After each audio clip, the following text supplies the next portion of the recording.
Me Sunita Burkul cooking with Sunita Burkul मध्ये तुम्हा सर्वांचं खूप खूप स्वागत आहे। आज आपण महाराष्ट्रामध्ये याला सुरळीच्या वड्या आणि गुजरातमध्ये याला खांडवी असंही म्हणतात। तर याला वेगवेगळ्या ठिकाणी वेगवेगळे नावं आहेत। तर आपण आज हे सुरळीच्या वड्या कशा बनवायच्या एकदम साध्या सोप्या पद्धतीने मी तुम्हाला सांगणार आहे। तर व्हिडिओ शेवटपर्यंत नक्की बघा। चला तर मग आधी याचं साहित्य बघू आपण आज इथे खांडवी बनवतोय म्हणजे सुरळीच्या वड्या। तर त्याच्यासाठी मी पहिले बेसन आपण जे शिजवून घेणार आहोत त्याचं साहित्य दाखवते। एक मिरची घेतलेली आहे, अद्रक घेतलेलं आहे 1 इंच, चवीनुसार मीठ, 1 कप बेसन पीठ, 1 कप बेसन पीठ आहे तर 1 कप आपल्याला दही लागेल आणि थोडंसं हळद टाकायची। आता आपण सगळ्यात पहिले मिरची आणि अद्रकचे पेस्ट बनवून घेऊ।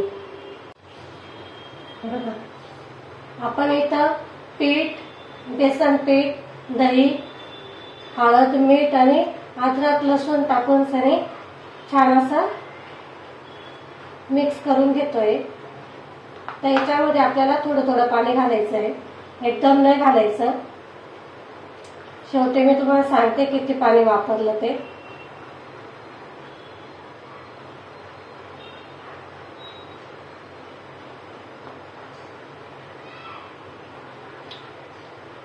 इथे मिरची घालणं ऑप्शनल आहे, छान लागते मिरची घातल्यावर, टेस्ट मस्त येते अद्रक आणि मिरचीचा।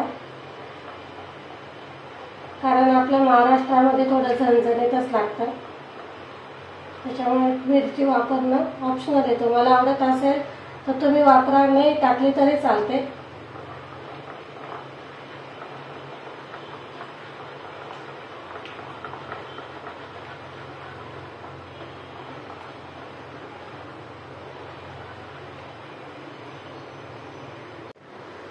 हे बघा असं मस्त त्याच्या सगळे गठोड्या आहेत ना आपल्या पिठाच्या मोडल्या गेलेल्या ते। इथे मी 1 वाटी पाण्याचा वापर केलेला आहे। आता अजून टाकते मी पाणी, म्हणजे इथे आपण जवळजवळ 1 कप बेसन पिठाला 2 वाट्या पाणी टाकलेलं आहे।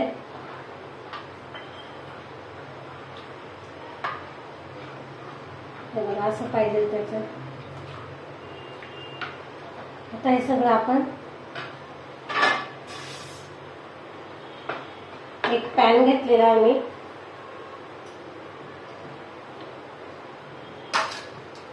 चाळणी ठेवायची नाही, हे चाळून घ्यायचं।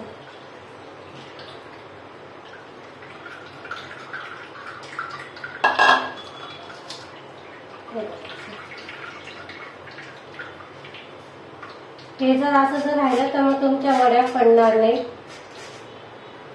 म्हणून ही प्रोसेस करणं गरजेचं असते।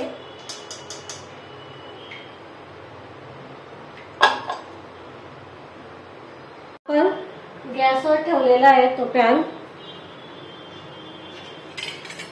आणि सारखं आपल्याला हे असं हलवत राहायचं आहे आणि स्लो गॅसवर करायचं आपल्याला हे, नाही तर काय होईल की याच्या सगळ्या मग गठोड्या जमतील।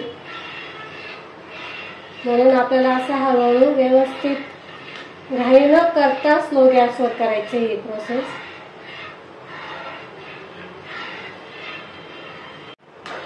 हे बघा असं आपल्याला पूर्ण असं व्यवस्थित असं शिजवून घ्यायचंय, हे स्लो गॅसवरच करायचंय। बघा अजिबात गठोड्या झालेल्या नाहीये। आता आपण याच्यावर झाकण ठेवू आणि 2 मिनिटांसाठी वाफ काढून घेऊ।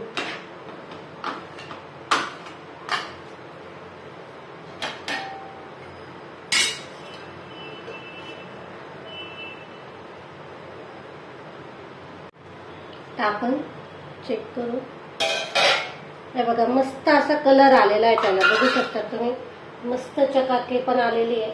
थोडासा त्याच्यावर हे आलं का बेसनासारखं कसं येतं वरती साय सारखं येतं, तसं आलं की समजायचं की आपलं मस्त असं बॅटर शिजून झालेलं आहे। आता मी तुम्हाला एक सोपी प्रोसेस सांगते। एक थाळी घ्यायची, त्याच्यावर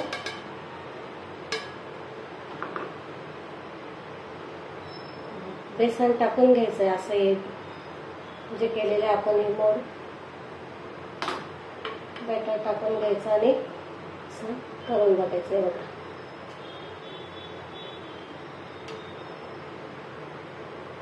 असं होतं, मग ते व्यवस्थित मस्त होतं. आणि हे आपल्याला गरम गरमच करायचं आहे, थंड नाही होऊ द्यायचं.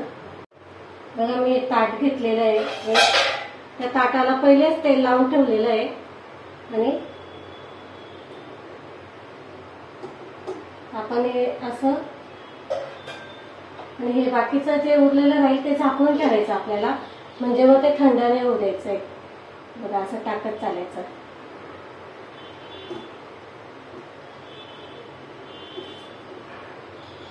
खूप पटापट करायची ही प्रोसेस.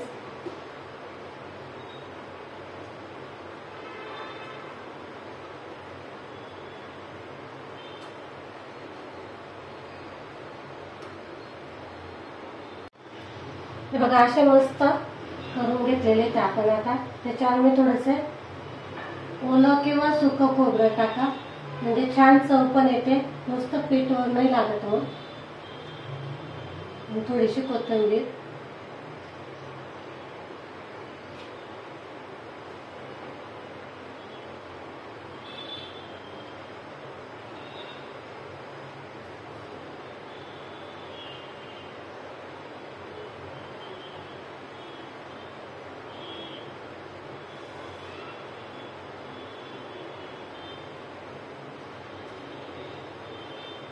आपण याचे काप करून घेऊ.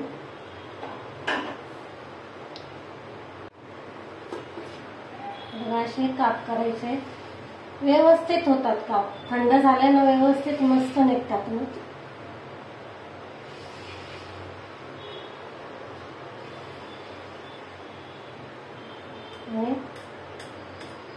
असं रोल करत चालायचं. खूप सोपं आहे रोल करणं पण, व्यवस्थित रोल होतात.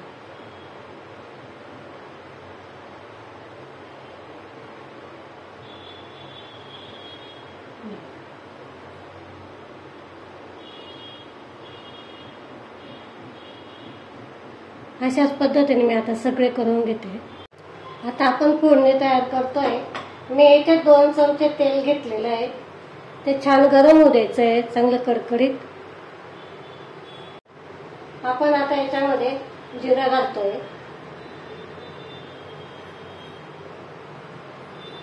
जिरं छान फुलू द्यायचं.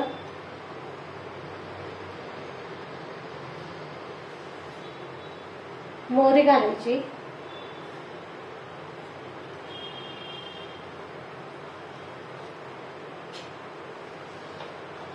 इथे तेल चांगलं गरम झालेलं आहे, गॅस बंद केला मी. तर आपण कढीपत्ता टाकतोय,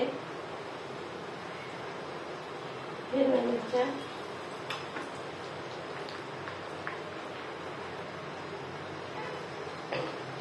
आणि हिंग.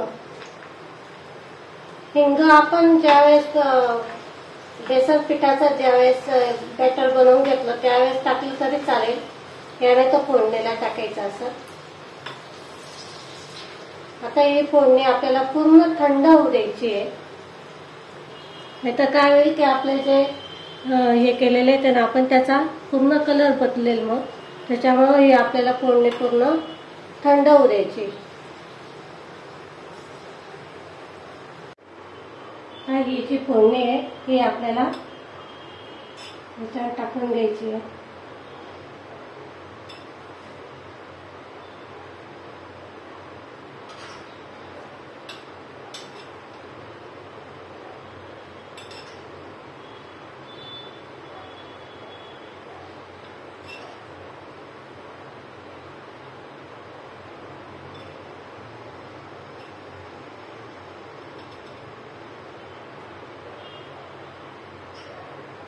खूप छान मस्त टेस्टी लागतं. ज्यावेळेस आपल्याकडे सणवार वगैरे काय असेल किंवा गौरी गणपती, त्यावेळेस भजे वगैरे न काढता जर अशा या सुरळीच्या वड्या जर बनवल्यात ना, खूप मस्त टेस्टी लागतात आणि झटपट होतात, जास्त वेळ नाही लागत त्याला.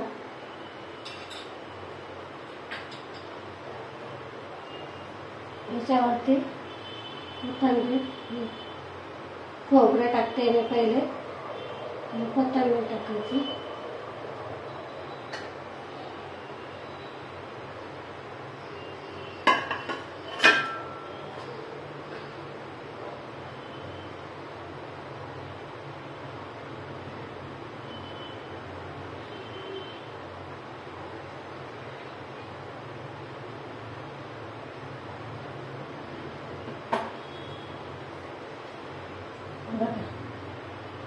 आपल्या वड्या मस्त बनवून तयार झालेल्या आहेत.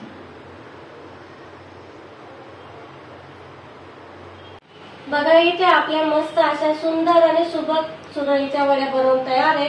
खूप साध्या सोप्या पद्धतीने. तुम्हाला जर ही प्रोसेस थोडी अवघड वाटत असेल पण तसं नाहीये, खूप साध्या आणि सोप्या पद्धतीने हे बनवून तयार होतात. तुम्हाला जर व्हिडिओ आवडले असेल तर लाईक करा, शेअर करा आणि जास्तीत जास्त सबस्क्राईब करायला विसरू नका. आपण लवकरच भेटू पुढच्या रेसिपीला. तोपर्यंत नमस्कार.